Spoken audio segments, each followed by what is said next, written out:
The Chargers stadium plan, Measure C, struggling to get the two-thirds supermajority it needs to pass. That's according to the just released results of a scientific 10 News Union Tribune poll. Among voters who have already returned a ballot, C trails by 12 points. 54% are against it, 42% are for it.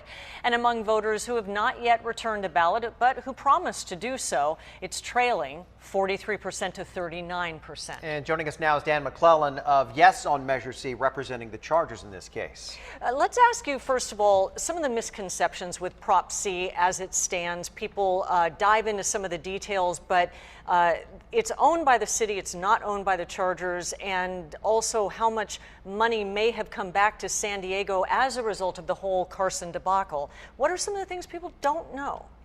Well, you're right. The city will own this stadium when it's done, and there's $800 million will go towards a convention center.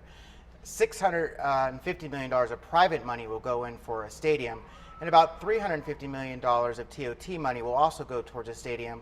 150 of that for construction. I think one of the big misnomers is people want Spanos to pay their own way. If you took the roof off this stadium, the construction cost would be $680 million. So this money, the TOT money that's for the construction cost, is basically paying for a roof.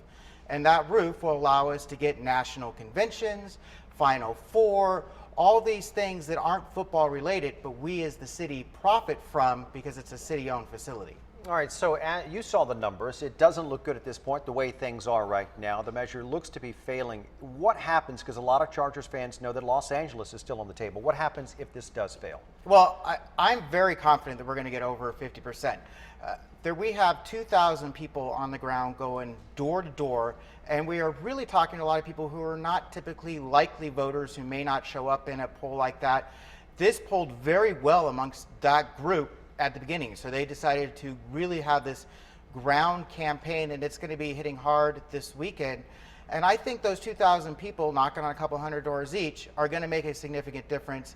And the biggest thing to getting over that 50% margin, at least, is a big voter turnout. We want people to vote. The more people to vote, the better this does. All right. Thank you, McClellan. And we'll see you election night as well. We'll all be watching Measure C, and a lot of polls coming out. We'll see what happens.